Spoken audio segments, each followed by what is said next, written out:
Hey everyone, welcome to another amazing episode of Secrets from the Saddle, all things cycling with your host, Sylvie, and it's Friday and it's time for my coach's tips. So today, what I'm going to be talking about is the malnourished athlete. Now, this is a huge topic and it's coming out even more in the news these days because people are just talking more about, and they're becoming more aware about nutrition and nutrition for performance. Now, nutrition doesn't have to be performance for everybody, and performance can mean a lot of different things for a lot of different people. So let's just say that, you are just getting into fitness. Say you're 80 pounds overweight and you've just decided that this is it. You're sick of being sick and tired, and you're going to start into a new regime, and it's going to include all crazy stuff like triathlons and stuff. Couple announcements before we get started. Right now in the Cycling Canada news, Hayley Smith has come out about, she's talking about her eating disorder. She's an Olympic mountain biker for Canada, and she is actually going to be, I interviewed her, and she's going to be on my podcast on Wednesday. So she's going to be talking about her eating disorder and how she got through it, how she's still getting through it. It's something that never goes away, right? You're always cognizant of, what happened in the past, and it can always be in the back of your mind, and it can always be little things can trigger it. She's going to talk about that. And it's all about mental health with Bell Talk this month. So she'll be on my interview, my podcast next week. And along with her is another athlete who was training with a pro team or training to go pro. And his name is Alan Dempsey. He is now a coach for a local cycling club here in Ottawa. And he will be on the podcast next week too. Now, through our conversation, we got into something where he was talking about his eating disorder as a guy when he was trying to perform at the junior level. So that's another conversation. Like, we don't typically talk about men and eating disorders. So stay tuned for that. So make sure you have the notifications on. You've also subscribed, and these things are amazing. I will put the link to the article for Hayley Smith in the description. And also, I want to put this in your ear, Joe Friel. Now, we're going to talk a little bit about working out, not a whole lot, but the thing is that he talks about malnourishment and a little bit of nutrition in here, which I was really excited about. And he is also going to be on my podcast. So make sure that you pick up this book, and I'm going to put a link to where you can buy it in the descriptions, and you tune in. He will be on the podcast in March. So Joe Friel, oh my gosh, if you don't have all his books, I got this in the Audible version, and then I purchased the book so I could have referencing material. And so I have taken some things from there for today. Now, let's dive in. First of all, I am going to disclose what I am not, because people are like, oh, you're going to talk about nutrition. Okay, so what I am not a dietitian. I'm not a nutritionist. I am not a holistic nutritionist, and I don't have any kind of certification. Okay, let's just get that out of the way. What I do know and what I am is I have about 20 years of experience with nutrition, working on my own physical fitness, staying healthy. I've manipulated my body with nutrition. I've competed at a high level with my cycling with nutrition, and on the Canadian National Federation stage in both bikini and figure with nutrition. So I might not have certifications, but I have had many amazing coaches that I have learned from, and I have years of experience, and there isn't anything that I can't look up or read into, or because I am affiliated and I have a business with one of the highest and the best nutritional companies in the world, I have access to a lot of professionals that I can get more information or help. Okay, so that is who I am. So you can take a look at that and go, that's a lot of experience. I'm not book smart, like I don't have a certification, but I have tons of experience, and I have helped lots of clients manipulate or change their bodies for competition, and also get to competitions with regards to cycling. And also I've helped hundreds of people transform their bodies with changing up their nutrition. Okay, so that's who I am, and that's what I represent. I've learned a lot from my previous coaches, and I bring it forward because I have personally done it. With regards to my personal journey, I guess, or history with nutrition, in 97, this is the first book that I picked up and I read through, and I learned a lot about nutrition before I got into competitions on the stage. And I learned about insulin levels and how certain foods drive them up. All I had to do is read that, and all you have to do is read it. And I followed this, and I did everything in here. And this is what I did in 97. So since then, I've moved on to other things. I never have dieted unless I had to diet for competition on the stage. I never dieted for competition for cycling. That's not somewhere you want to diet. So let's talk about athletes and the malnourished athlete. Now, this is coming a lot in the mainstream. I was in a coaching course before Christmas, and this was one of the big topics because a lot of younger athletes think that they have to be super lean, and that means that they are not doing it in a healthy way. They're doing it from reducing calories or reducing food. And then through tons of training, you then become malnourished, you become sick and all this. So we're going to talk about that. And I'm hopefully not going to make this too long because this is just a huge subject. And if you have questions, put them in the comments. I'm sure you probably have comments, but here, so athletes' relationship with food and competition is super, we think about, you know, the malnourishment part, like where does that come from? Well, it comes from not eating enough of the right food, you know, skipping meals, poor recovery routine. So what are you doing after the workout that is going to help your body recover? And then, you know, poor food choices.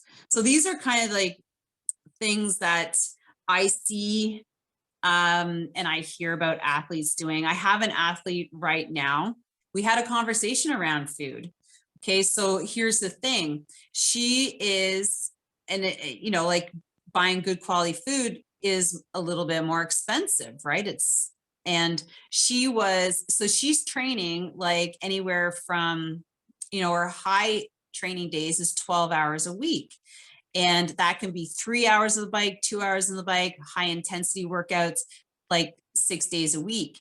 And if you're not fueling your body to go into your workouts, fueling your body during your workouts, and having a good routine after your workout, that workout is not going to end up counting. You're going to be tired because you don't have enough food in you to give you energy.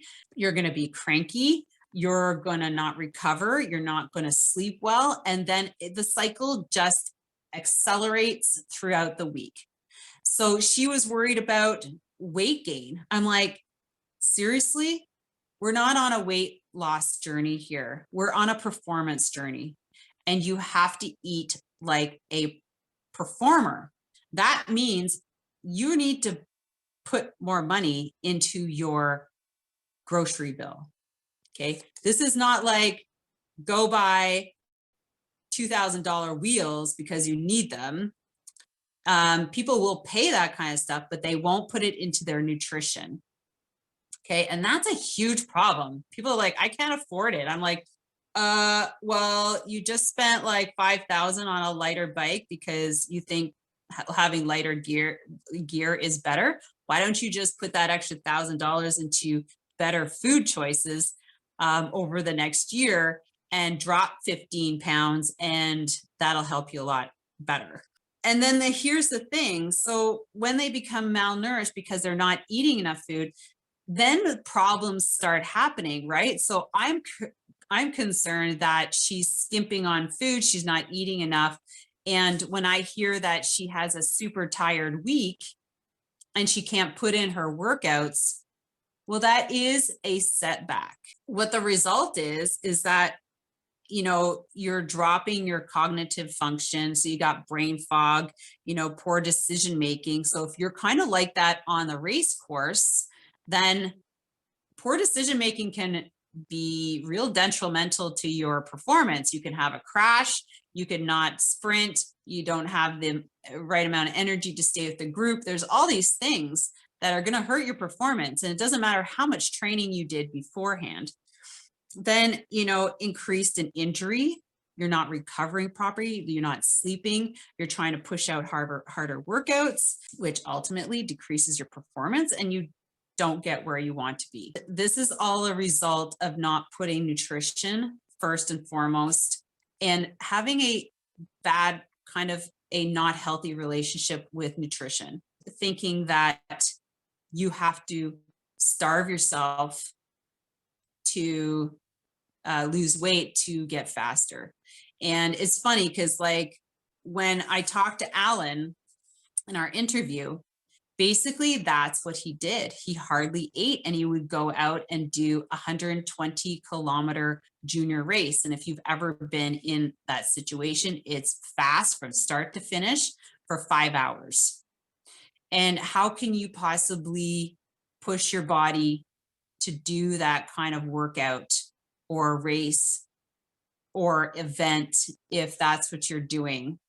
And he got really sick. Okay, so that's the other one. Your immune system drops because you're not getting enough nutrition, you're not sleeping well, you're trying to push out hard workouts, and then your immune system is starting to drop because all these things are happening. You get sick, and I've seen that too. Work, get sick 2 weeks before the big competition, and you're out. And you don't have to be a performer to be in this situation. You can be just somebody like me. You could be on a health journey. You could have got some really poor information from someone that, you know, you think that, you know, it's all about more cardio is going to help you drop weight. So you get in this crazy routine that you can't sustain and it just doesn't help you. All right. So next one, nutritionally, we're now nutritionally, so we're malnourished, which means we're nutritionally deficient because we're not eating food. Okay, really bad. So nutritionally, and here's comes the topic of supplementation. People are like, I don't do supplements. I go, well, what are supplements to you? Okay, because I am part of my business is being with a nutritional company that have the best nutritional products on the market, and they're through a network marketing, direct sales, referral-based business, which means that as a coach, you're going to always ask me for the best options. And I'm going to say, well, this is the best option for you because this, and this. And I know this company is super reputable. They have over 50 scientists full-time who work on these products, and they have their own sourcing mineral mines and things like that. So, and also another thing for high performers is that these products are Informed Sport certified. So which means if you're a high level athlete and you get tested, you don't have to worry about them having any kind of fillers that are going to give you a negative result. Bonus. Okay, so if you're working with athletes now you're nutritionally deficient. right? Supplementation, you have to supplement. You're low in iron, you're low in calcium, potassium, magnesium. You're not getting enough of these products. You're low in B12 that come from the ground. So you're not eating the food that hold them. And basically these foods that hold them aren't getting them from the ground. So you're not getting them, period. So you have to supplement. Who has a counter of pill bottles of calcium, iron, magnesium, vitamin C, vitamin D, all these things that you know you need because your nutritionist or your holistic coach said you need to get all this stuff? Wouldn't you rather just drink it? Okay, so that's another thing. The thing is that it's all like, and when your body gets these nutrients, that's when you have energy. That's when you have better recovery. That's when you sleep well. So having something like this that will put that back into your body is so key. And that's why, like, I encourage you, if you're curious about this, just reach out, because I've been using these products for 8 years.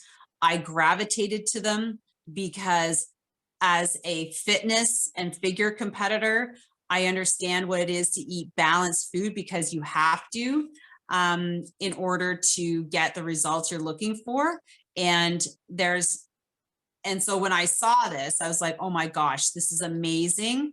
And I tried them, and I tried it after my third child was born, and boom, the energy came back, and I have never stopped. I've used the products for, like I said, cycling competition and stage competition.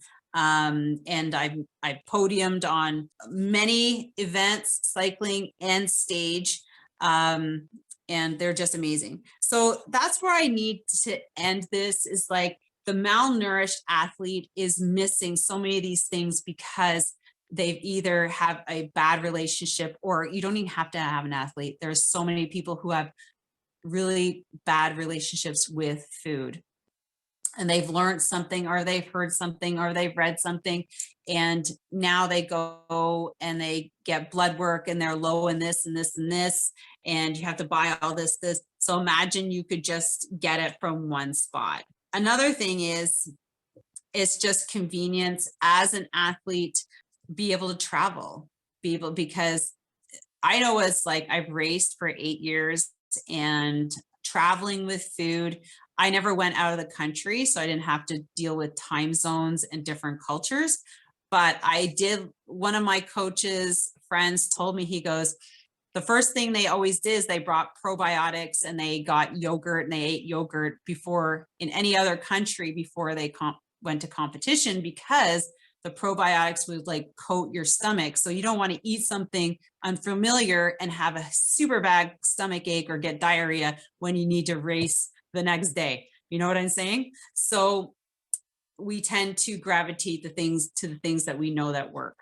I hope that gave you a little bit of background. If you find that you are falling into one of those spaces, and you would like just a simple conversation, go to my link in the description. You can book a quick consultation with me. I can provide options for you, but really it would mean knowing exactly what you're up to, what you have been up to, what your history is.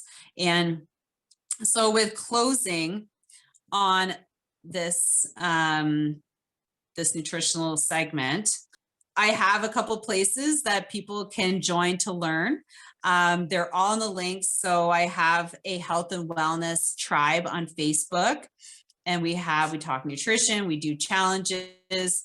It's all about healthy lifestyle, and we provide lots of areas where you have the ability to jump in and, put it into your schedule. And that's what it's all about. It's just, people don't know where to start. So this is a kind of a place of where to start. Now, if you're into the cycling, I have a 4-hour cycling skills intensive that I'm launching for February. I'm super scared and super excited.